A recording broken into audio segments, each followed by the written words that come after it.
everybody's questioned out now. Questions, comments, feel free to share too. Doesn't have to be in question form. I mentioned something Dawn was saying at the start that kind of just made me reflect or at least clarify something, because you use the words crisis and isolation. And I think for me the more isolating thing about having a crisis since understanding this is that those around me, I have no way of explaining to them that awful or I can be in intense pain and it's still okay, because they want to overlay it with their meaning and an assumption. And when you get a lot of that, it's hard to then I kind of think I start to doubt myself a little bit. Oh right, okay. I think that's what I found more isolating, is that it can be bloody awful and it can still be okay. And my heart can be broken wide open and that can still be okay. In fact, it happens more every single day. So you're having to live with intense pain then, and Well, that's okay, or? I don't mean like kind of physical pain, but I mean or that included, but when tragedy happens or what trauma, or as it happens to all of us, life circumstances, Mm-hmm. how that can be held and really experienced as devastating, but at the same time be okay. And I find it very hard to articulate that, because I think the general consensus around this is awful, this has, da da da da da, and it's just not. That's the more isolating part to me. Does that Yeah, make I sense? think it's difficult to talk about this because, okay, so talking about crisis, like a more recent crisis in my own case, it's like, but I'm not living from that, and it's like, if I tell somebody maybe who doesn't get this, then they're always wary of me being in a crisis, but I'm not, I'm like, that was that moment, or, but the rest of it's just okay, but you can go into a dark space for a few minutes or whatever, but like, it's not the way it was, and it is difficult to articulate that, and it's kind of annoying because it doesn't make you whatever somebody else might think that is, it isn't, like it's really hard to put it across. It's like, well, everything's fine, and also that cliche, it is what it is, and it doesn't make it any less of a crisis, but you're not walking with that held all the time, most of the time it's just not there, and it's just, oh right, let's do this, or I'll go for a walk, or da-da-da, and you're totally in that, but sometimes it can suck you down, like, and... But that can still, it's, I always fall back on kind of real sort of let everything happen to you, the beauty and the terror, and I think because we have such a kind of cultural narrative as to how things should be, so much projection when you're not, when you don't necessarily feel that, and I have to pull myself back to, no, this is my truth, and that it's okay to just experience it as I experience it. Yeah. And it can be okay and bloody awful at the same time. Yeah, absolutely. Yeah. But that's the isolating bit for me, I think. Feeling that I can't share that so much. Yeah, like, it can be more simple. I suppose when you're explaining it to someone who maybe gets it as well, maybe it's easier because you just, I don't know. I mean, it's the same thing and yet it's different, isn't it? And, and it can go the whole way. It can be complete destruction. It can, like any, there's no limit to the horrors that we can endure as well. Like, and who knows, maybe it won't be okay, but that's still in this, isn't it? It's,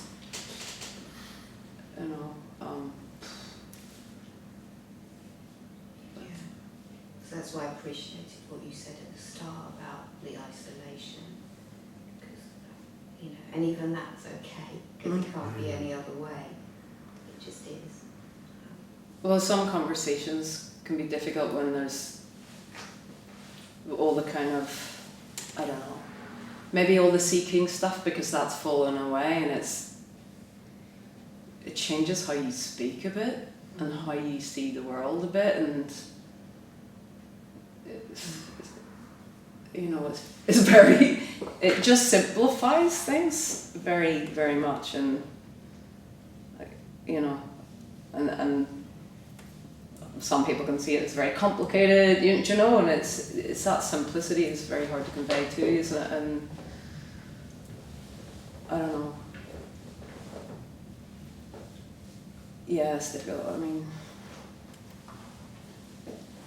it's sometimes easy, to chat to someone who knows, like in anything, like if you're going through a trauma, to talk to somebody who's gone through similar, or you go for a therapist, you go for someone who's specialist in what you're into. It's the same thing, really, isn't it? And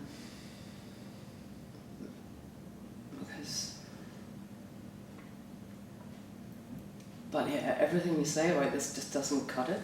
It always comes back to that as well, doesn't it? It's just, it's all kind of bullshit, and yet it's not. It's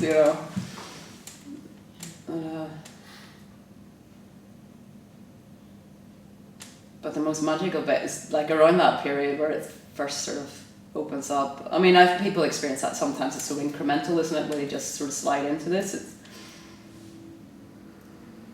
I'll never ever forget the magic of that, like, because everything's just enchanting and absorbing.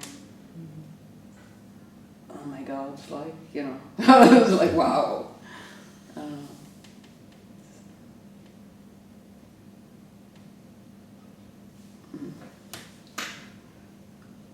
Yeah, but that sense that everything's going to be okay, and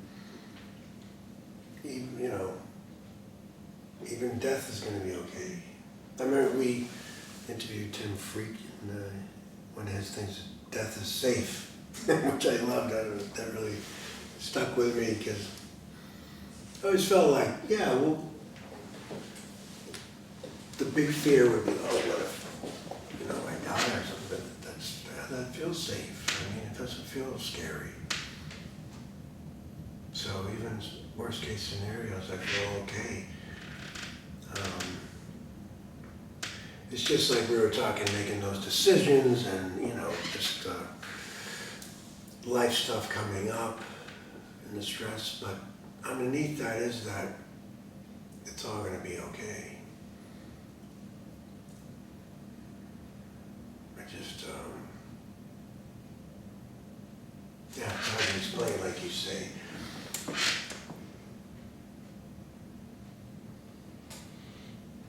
It doesn't always feel like that in dreams, but in some lucid dreams it does. I find that really interesting as well, like, so you be aware of the awakening in lucid dreams.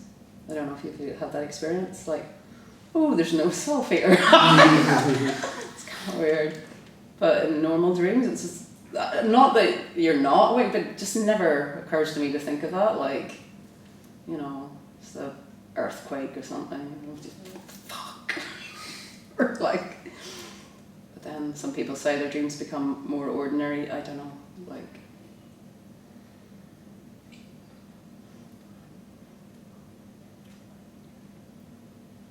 I use my dreams more to make decisions now than I did before. Oh really? So do you get more insight from them, like? I try not to make it on a kind of mind level, but kind of just sit with the question, and then it's often in a dream that and that kind of clarity will come, and I trust it more now, I think. Have your dreams changed then, do you think?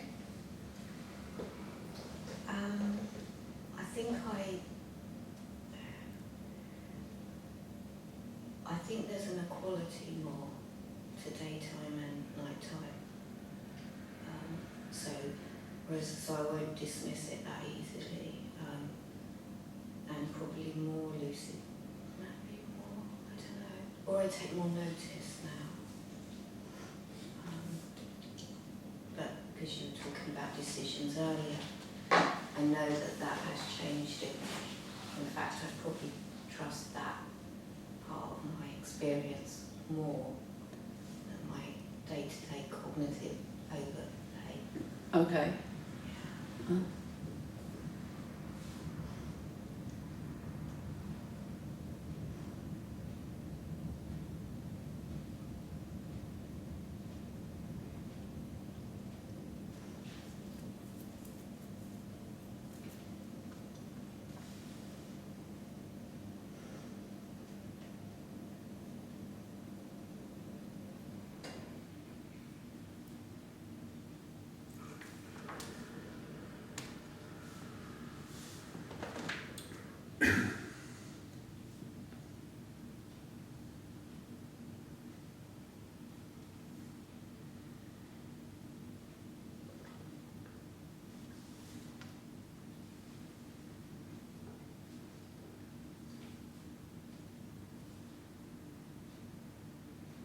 One thing I had in my head a bit was, so it's like an analogy I've drawn in my head in the past between like meditation and like exercise almost. So like in the same way you could develop strength by like training your muscle, you could develop almost like capacity for like concentration, or to not think almost, or to like, I guess concentration is the best word for it. Because I don't currently meditate, so in my head I kind of think of it, and maybe this isn't the right way to think of it, but I kind of think of it as like you can develop more and more that capacity to see things as they actually are, rather than overlay your thoughts on top of them all the time. Because obviously you're going to have thoughts, like you can't escape that, but I don't know.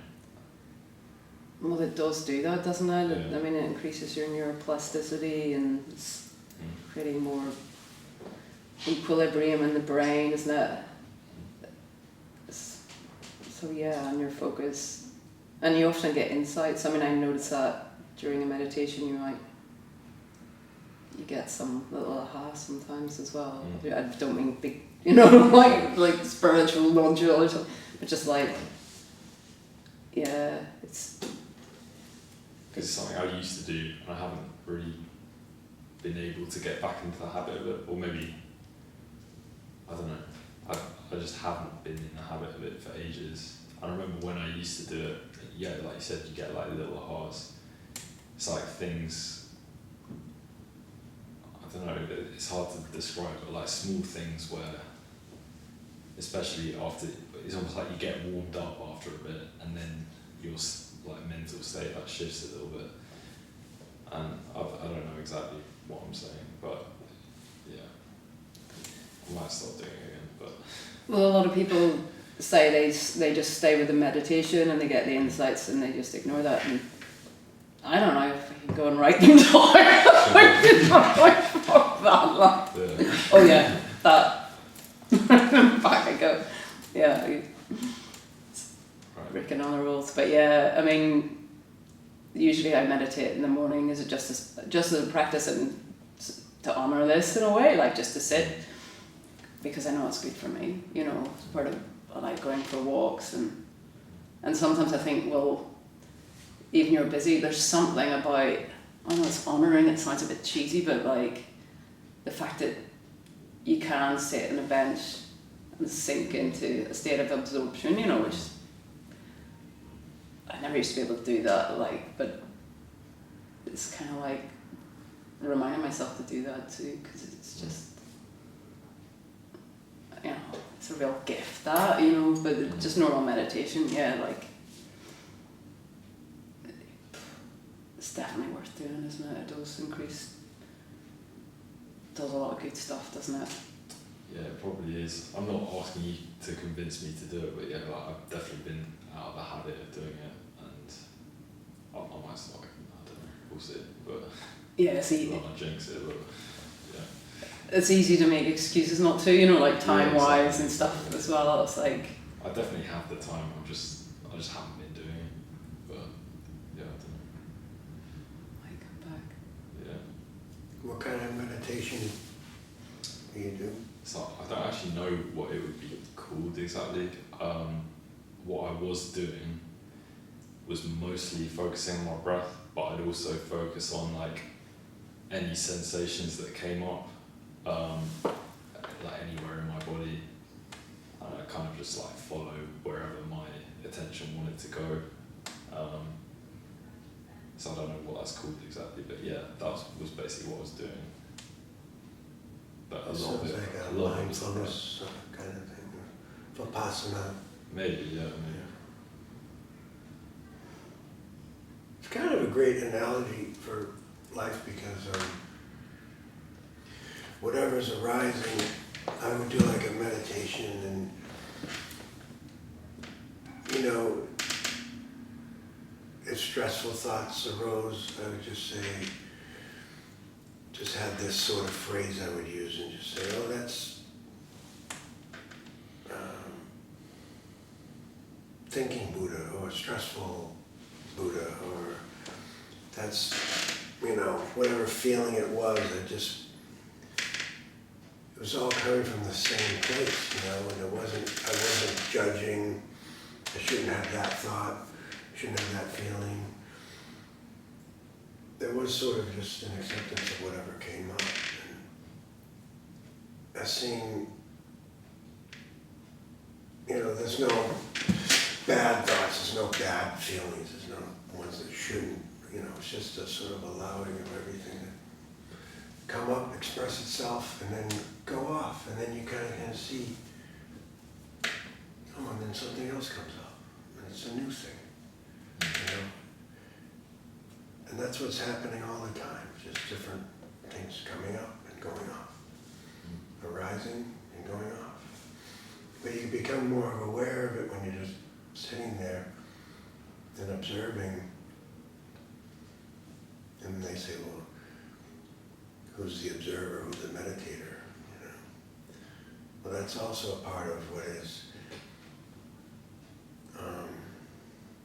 and we were talking earlier about decision and stuff. There's this thing like the great way is without preferences. And there is no, it's just, it's like the unconditional love, they call it sometimes, because everything is allowed to show up and be exactly as it is. Although it might not feel like love, but the fact that it's allowed to be there is love. It's not a pushing away of things and a resistance or a striving. It's just for me, the meditation just brings up these ideas of just sort of a witnessing presence, just seeing what's happening, you know, just sort of. So I enjoyed meditation for that reason.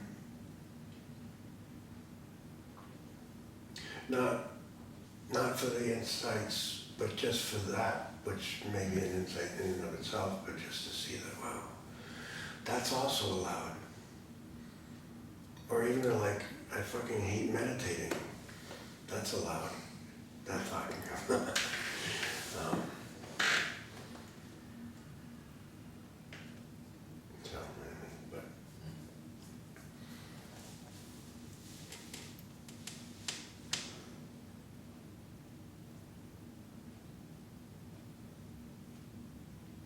But it's a love. I think it's the most loving thing. It's not, you know, push away certain thoughts. To see that they're okay, they're allowed to be there. So in a way I said something earlier that's like the exact opposite. I said that a me is not required for problems to arise. But I've heard the opposite, like, you know, all of our problems come from the belief that we're a separate individual, but I just don't see it that way. I just see that they're not happening to me, by me, but they seem to be happening.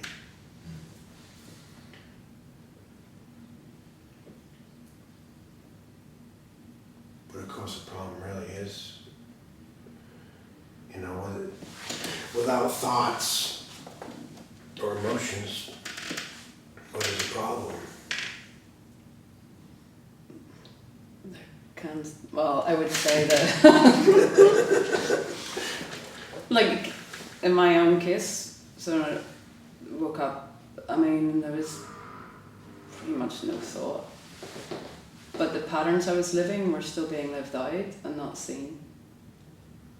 So it didn't, in a sense, you say I had no problems, but if I'd known what I know now, then I would certainly have lived my life differently.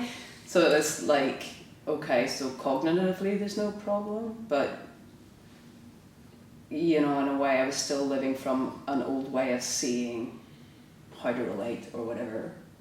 So that hadn't been changed. It couldn't be, how could it be changed? You know, it's just a learned behaviour, you know. You learn how to make a cup of tea, it's not going to change how you make a cup of tea, is it? You know, and so there's other stuff as well. We're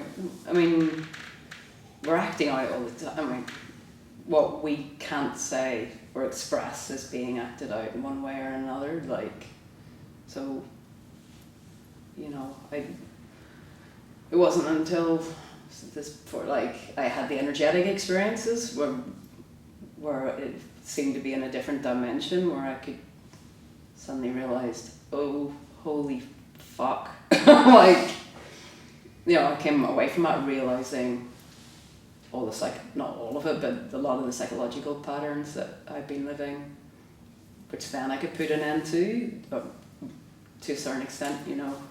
But so yeah, no thought, no problem. But if you want to live you know, I think if I'd have continued to live the way I was, I'd have been very stuck.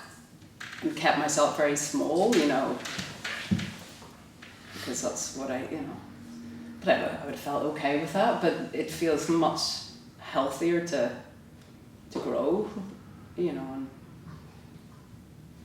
and to realise that some people you do have to just go fuck off, like, and whatever, you know, recognising what something is. It's been a whole kind of education here, but it's post-awakening, you know. Yes.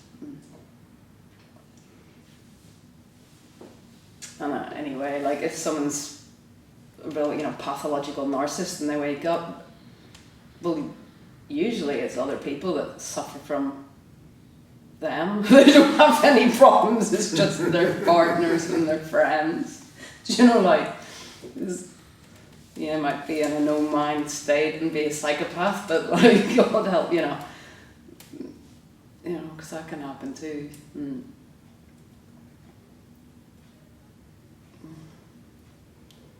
Yeah, there's no problem with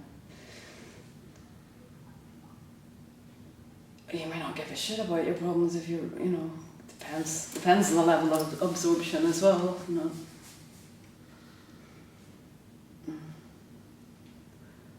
But yeah, there's things you learn you may not know, like how to discriminate, you know.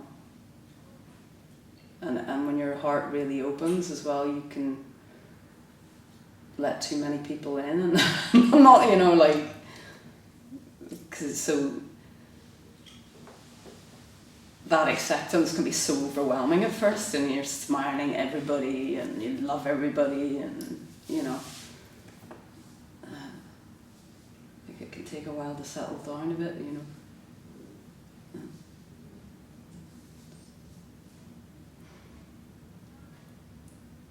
But yeah, I suppose the mind is responsible for most of it, isn't it? Most of the, but even that's seen through too, like it's, a lot of the ruminative stuff kind of goes, it's just kind of, anyway, it's not who you are, so it doesn't really matter, I don't know. So, but some things just stick, like, I mean, we don't, a lot of our character stays the same, doesn't it? And someone who's got really bad trauma may just continue to act out, but maybe won't be so, won't be so in the forefront, but I don't know.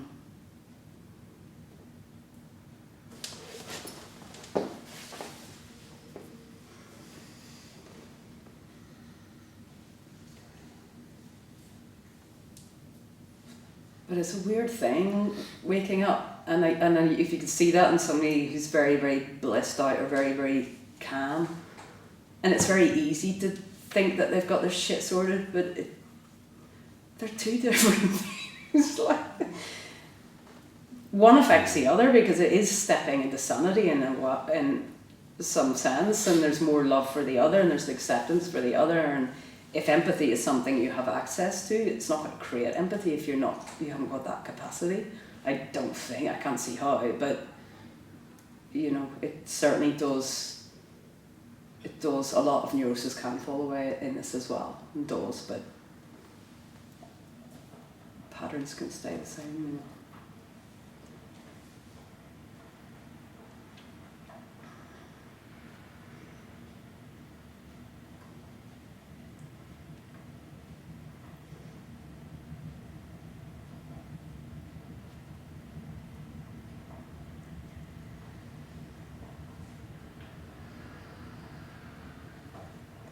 I think all the spiritual stuff around, like it's still sort of, there's that prejudice in favour of good emotions versus bad, and like forgiveness, acceptance, that kind of stuff. It becomes reified, and actually it's very often getting in touch with your hate or your, anger. All that stuff is what frees you up and stops you acting out all over the place, and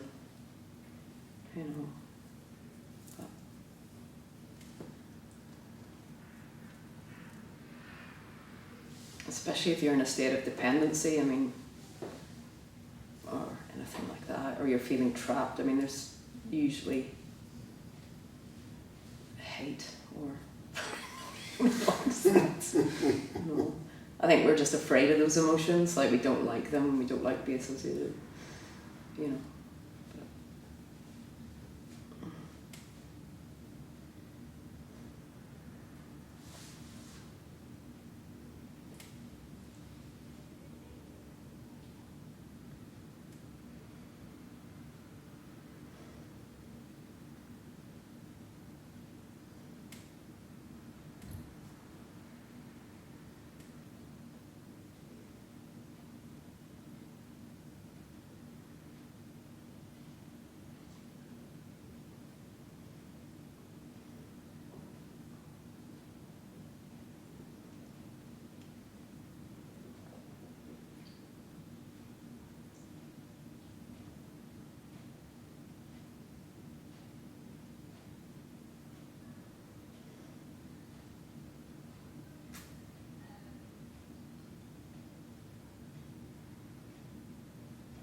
It could be nice to be around people who don't care about non-duality as well.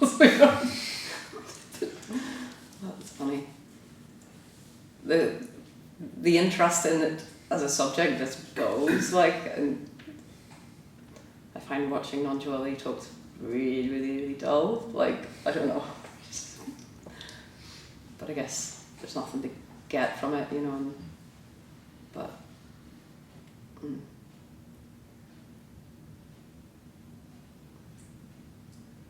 guess it's useful to you if you're in a state where you're still trying to realise that, but once you have realised that, it doesn't have as much to offer you to just hear stuff that you already know being said over and over again, or I don't know, maybe it's not that, but...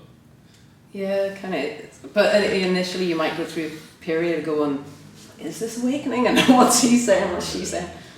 You know, and then the relief of that falling away, and it's like, who cares what these people are saying? Like, you know, and then you sort of get beyond the, you know, the concern with that goes, and all, I don't know, it just all kind of vanishes in a way, like, just all comes back to normal life. But there is a fascination and kind of like, I don't know, talking about it as a subject, you know, like what everybody's saying, it can be quite interesting too in that sense. And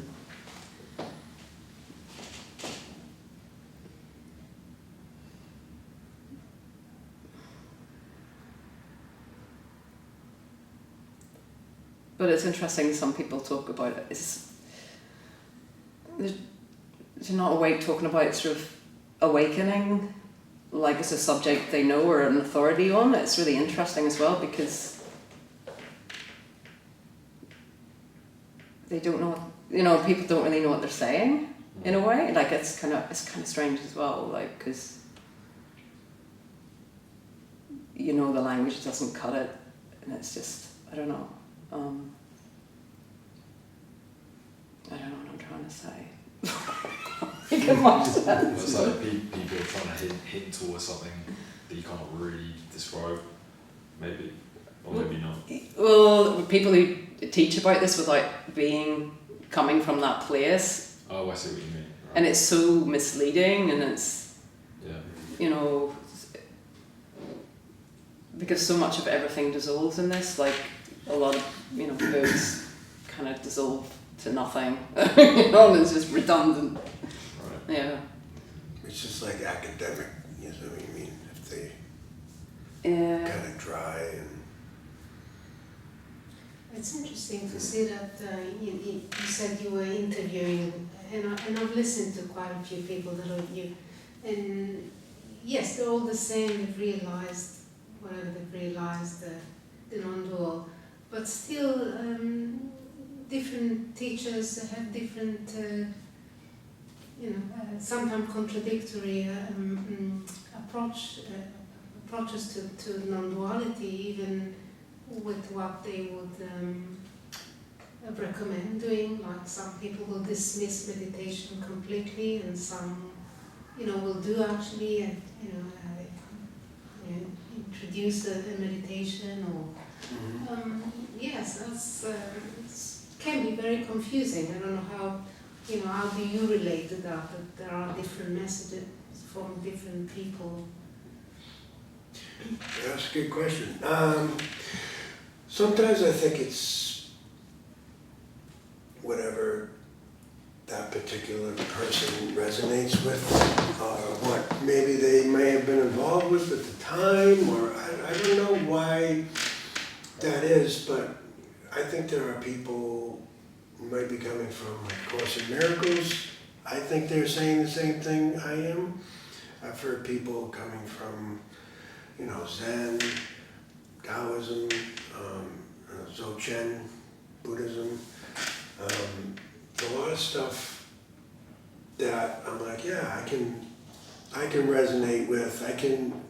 I think some people can't see through some of the nuance, and they're just really, what they call compromising and stuff. So if they hear awareness, consciousness, a certain trigger words, they're like, no, and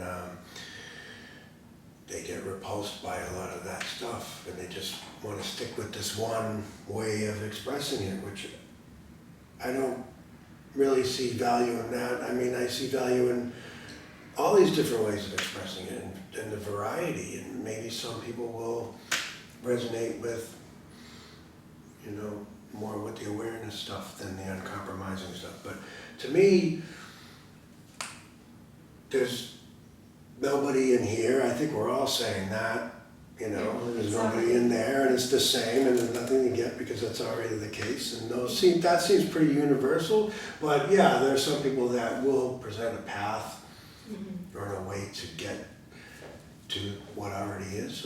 But I think it's just they're suggesting there are things that can be helpful to see this or to to see it for yourself.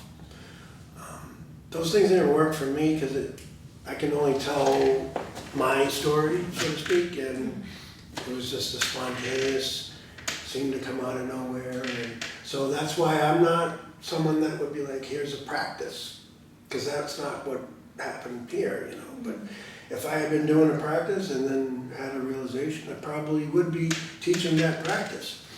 But there are quite a few that would say that they've practiced for many years, chanting, doing this, that, and the other, and then once they've realized the non-self, they realize that it didn't, it's nothing to do with what they've done so far. Right. And even then, they would sort of do some meditation or, when they, when there's a gathering, then they'll start with a 10-minute meditation.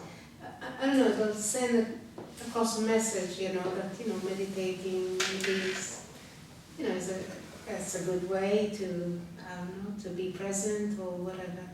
Yeah. So I find it a little bit, of a contradiction there. If you've realized that 20, 30 years of meditation is not what, once you realize the self, it has nothing to do with this realization, nothing whatsoever. Why bother with meditation or anything? Because, obviously there's no time and space, so that doesn't really make sense that we walk through. So that's where I find it confusing, that the same people that will say one thing and then, I find it a little bit confusing. At the same time, if we haven't realized the non-self experience, we have to deal with life as it is, and then we are trying to find what is the right thing to do and right or wrong and where that comes from. So just thought I'd express that. Want to say anything about that? Well, just that, like from studies, extreme situations can often precede it. Extreme psychological grief, traumatic, especially situations with no escape. Like there seems to be a kind of giving up in that. It doesn't make any sense to use the words giving up, like who's doing that, but it kind of makes a sense in a way, like it kind of, it does and it doesn't, if you know what I mean, in the story of time, it kind of, shocking us out of the sort of sleep or somehow, I mean,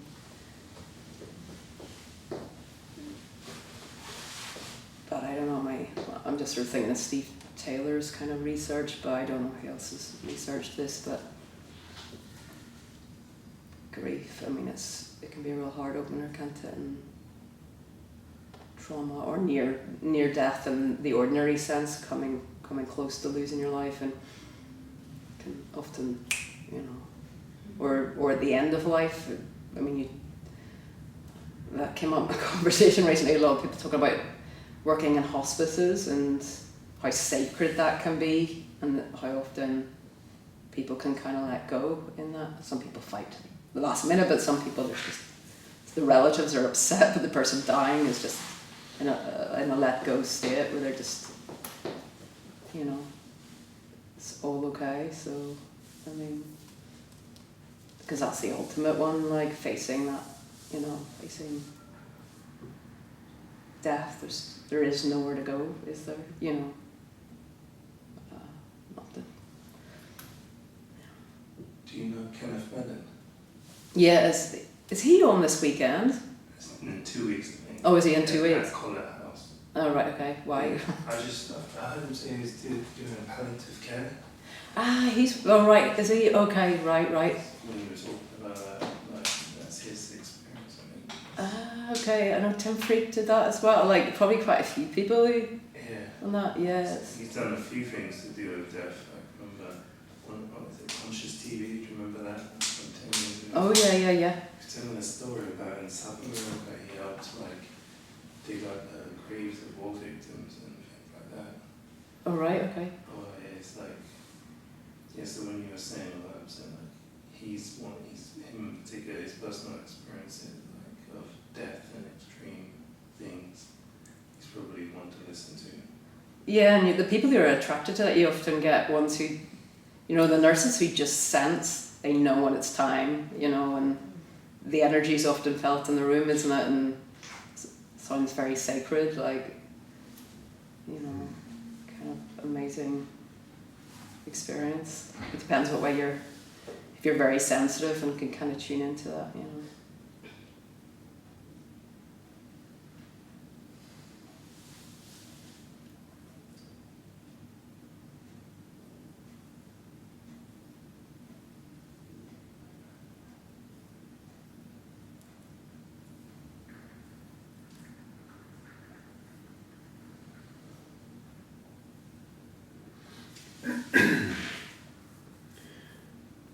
Yeah, there's no pure non-dual message. I think you're always getting something from that particular character mixed in. So if they're drawn to meditation, they'll probably bring that up. You know, I bring up some old poems I like or whatever, but that doesn't mean that's any more true than what anybody else is saying. It's just the way it's being expressed here. Yeah, so no one's giving you the absolute truth. I mean, it's always just an interpretation from the character, really, and filtered through all their stuff, you know. Even the most radical stuff, it's like, okay, that's just another thing to get attached to. It, you know, it's no more true than another way of sharing it. It does seem more stripped down, and I was drawn to it myself because, like we were saying, like after the shit, I couldn't stop listening to it. I was like, this is great because somebody's expressing what happened here, and I couldn't express it. So it was somebody else was putting it into words, and that felt very comforting. But after a while, you know, I'm like, all right, now it would sound kind of boring, you know, and I might be interested in a new, interesting, different, nuanced way of sharing it. So I might want to listen to that just because I think it's fascinating, because this is, you know, effing the ineffable, expressing the inexpressible. So if somebody finds kind of a unique way of sharing, I'm usually drawn to that, just because I think it's interesting. And I love to see people, you know, I've seen people share, make videos before the shift and then after, and you kind of see, I don't know, it's a cool process to observe. But I don't think there's a correct way of saying it. But yeah, I probably contradict myself, you know. It's hard not to contradict yourself when talking about this. Just going back to what you were saying earlier, you know, about people being contradictory. I mean, for instance, you mentioned Tim Freak that we've interviewed, and he was quite radical in his views, and then when his daughter was born, he's actually changed because I don't know why, but it's now he would think, you know, he would like his daughter to be somebody in the world, and the whole message is that, you know, there's no one here, and it's the same applies to his daughter, and maybe she would have benefited from this message rather than be somebody in the world and put all the, you know, but I'm just saying, how can that happen? How can you understand that there's no self and I don't, but he does. And then change your views according to life circumstances. This I find it really quite,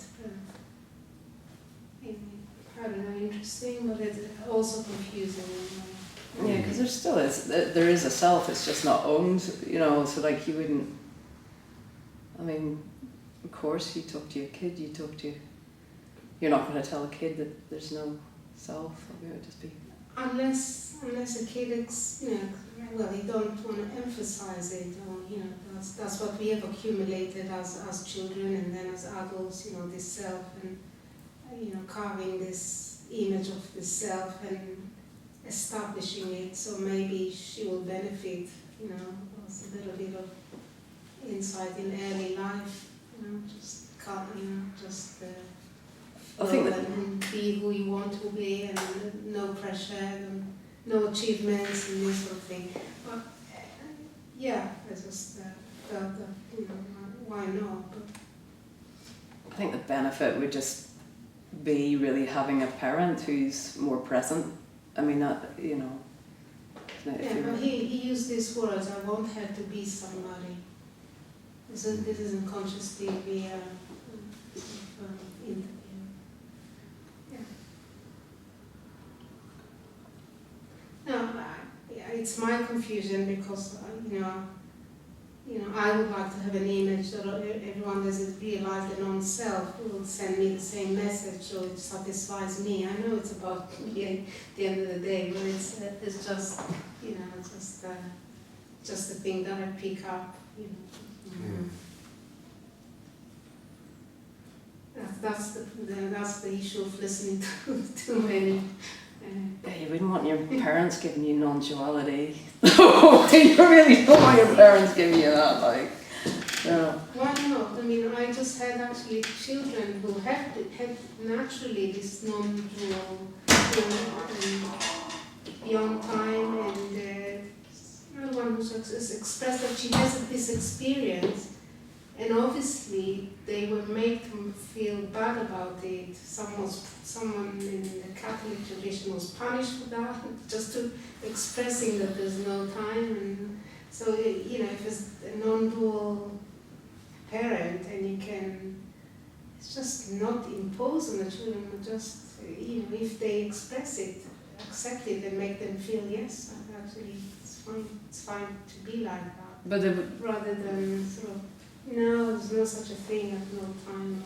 But you wouldn't deny it. I mean, that's different. I mean, of course, if a kid comes out with something like that, you accept that. But I'm just saying, it probably wouldn't be natural to impose it.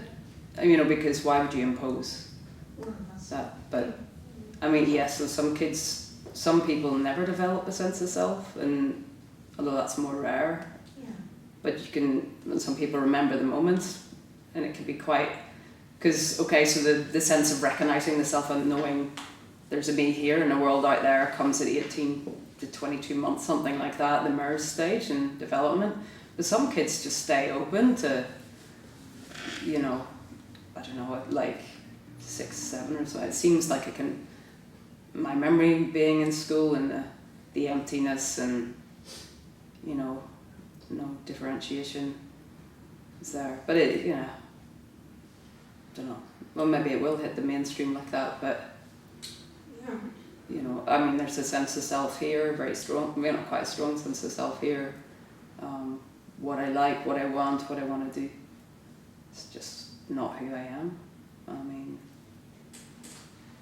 I think a lot of kids get very picked on when they've come back from near-death experiences. There's studies done on that. The IQ, raises significantly. They're asking questions, deep existential questions, from that height, and they get really punished often for it.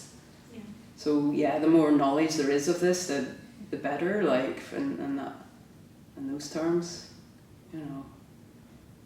Yes, I guess children can't articulate what they're feeling. I think, as a child, I think I felt that something is not quite right, but who would I share that with? It's like you just push it aside and try to do what society, what your parents, school, teachers, society ask you to do. And just to realize that maybe there is another way, if there's an allowance for children to express how they feel. Certainly by their parents. But, Well, they're wiser, aren't they? Children are wiser because they're all right brain oriented, so they're picking up everything. Yes, they can't put words to it, but they're like geniuses when it comes to instincts. They're just so in tune with what's going on around them. And then we lose so much of that. It's getting it back, like. So yeah, they're like so switched on, and you can often see it when they're just born. Can't use their eyes. They're just there's no one there, and they're just in a state of wonder, and it's like seeing a little Buddha. Like, it's just awesome. It's just amazing. And I don't know why it has to be so, but like, I don't know.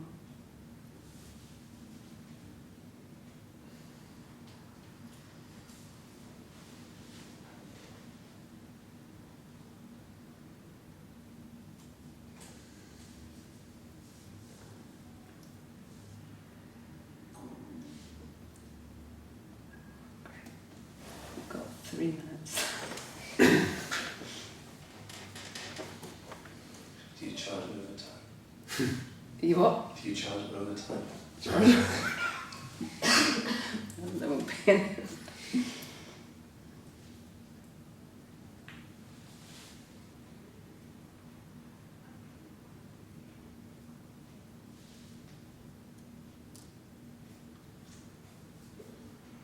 Tim, this is here next week. You're like just keep going through all the speakers. Like, was he? All right, okay. Well, okay, so. He's in this room next week. All right, You right. say you're bored of other speakers, or Oh no, not personally. Like Tim, Cliff is a very funny guy. Like, he's like, right. No, I don't mean. Well, obviously you don't mean personally. Like, but just I wouldn't listen to. oh, you wouldn't I watch might the listen to an interview if I'm curious about somebody, because it's interesting just to see what they say about. I'm interested in people's lives and how it happened, how it came about. So like some of Walter's interviews, I find it really interesting. But it's just if they're talking about non-duality and they're, the subject itself, if there is such a thing, like trial. yeah, I mean, it's just more interesting, like when you know somebody talking about it, and like, but yeah. Yeah, I love the people, and I've gotten to know some of them, and it's kind of a small community, so it's really, and sometimes, I'll check out someone's video just to see, hey, I wonder what he's up to or she's up to, and listen to a little bit, and just because I feel a connection with all these people, but, I think, sitting for just a straight non-dual talk would, I'm more interested in like, hey, how's that person doing, or what's going on in their life, or something.